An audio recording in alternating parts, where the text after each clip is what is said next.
Teman-teman dari PBNU tadi juga mengejar saya seperti apa sih kepemimpinan Caimin di DPP itu, ya.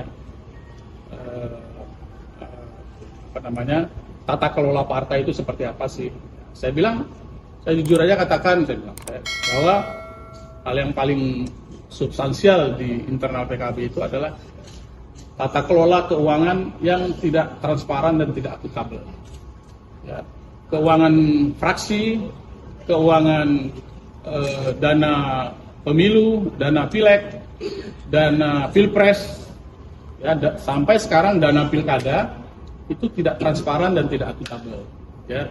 Tidak pernah diaudit, tidak pernah dipertanggungjawabkan kepada konstituen, tidak pernah dipertanggungjawabkan kepada forum-forum pertanggungjawaban seperti muktamar atau rapat-rapat dan sebagainya.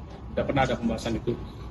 Bagi internal PKB hari ini soal keuangan itu soal yang soal yang sangat rahasia, soal yang sangat tertutup, tidak boleh diungkit-ungkit.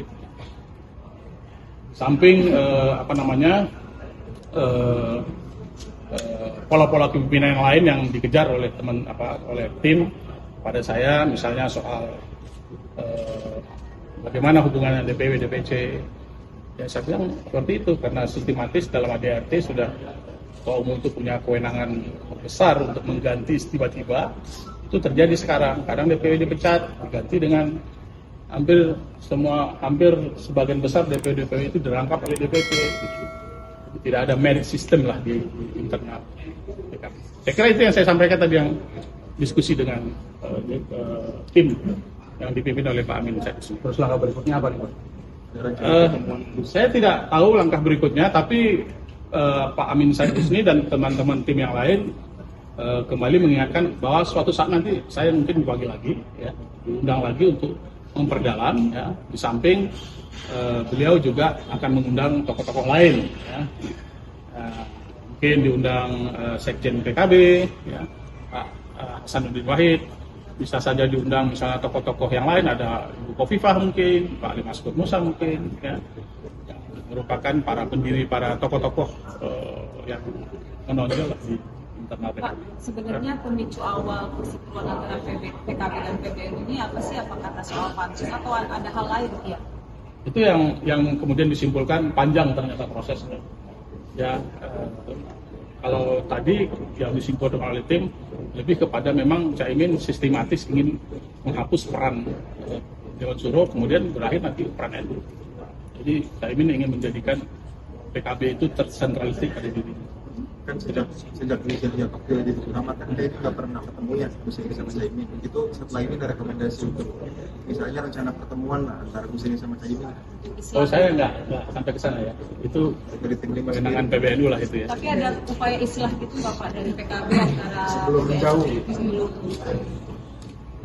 Ya, saya kira PBNU mencari keterangan sebanyak-banyak itu dalam rangka untuk mengambil sikap pada akhirnya apa yang harus mereka lakukan, ya.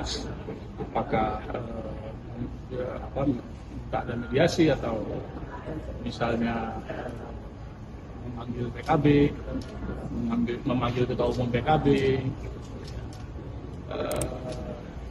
Saya kira PKB sebagai anaknya NU ya, kalau orang tua panggil ya datang lah. Kalau orang tua panggil, kita jangan jadi anak durhaka lah gitu ya pada orang tua. Pak, tapi kenapa isu gonjang-ganjingnya ini setelah pansus haji dibentuk gitu Pak? Apa manasnya saat iya, Saya tidak ada pertanyaan soal pansus haji. Ada pertanyaan soal pansus haji. Kalau dari NU sendiri? Ya, Sedikit aja Pak, udah di sini Pak. Iya Pak, nggak ada kaitannya Pak. Tapi sedikit aja Pak. Soal ini aja Pak, pemanggilannya aja Pak. Sedikit dong Pak. Pak Lukman diundang bukan dipanggil untuk meminta keterangan sejumlah pengalaman kerjasama di PKB karena beliau menjadi sekjen dan diharapkan bisa memberikan keterangan-keterangan yang lengkap untuk memperkaya data-data yang dimiliki oleh tim. Mungkin dari saya secara teknis itu saja. Dari Nanti akan ada yang dipanggil lagi Pak dari Sangat mungkin terbuka peluang untuk undangan terhadap beberapa tokoh yang dinilai oleh tim dapat memperkaya dan menambah keterangan-keterangan dan bukti untuk menjadi jalan keluar dari persoalan yang dihadapi oleh. Undangannya kapan? Iya Pak, rencana selanjutnya kapan? Itu sangat teknis, mungkin nanti kita akan ada update dari pihak tim untuk menyampaikan kapan kira-kira dijadwalkan kembali pemanggilan, mohon maaf, undangan terhadap sejumlah nama-nama yang sudah mungkin ada di kantongnya oleh tim. Pak, Terus muncul wacana amat luar biasa. dari saya itu saja, mohon maaf ya, tidak lebih dari itu. Jadi ngambil alih PKB nggak Pak? Iya Pak, iya jadi ngambil alih PKB. Menarik tuh, Pak. Pak, kan isu Pak Lukman dari tahun berapa ke berapa jadi sekjen PKB? Oh ya, saya 7 tahun jadi sekjen PKB. 2005-2007, kemudian 2009 sampai 2014. Jadi sekjen terlama ya saya di PKB. Kalau yang lain ada yang 2 tahun setengah, ada yang 5 tahun. Saya 7 tahun mendampingi Caimin.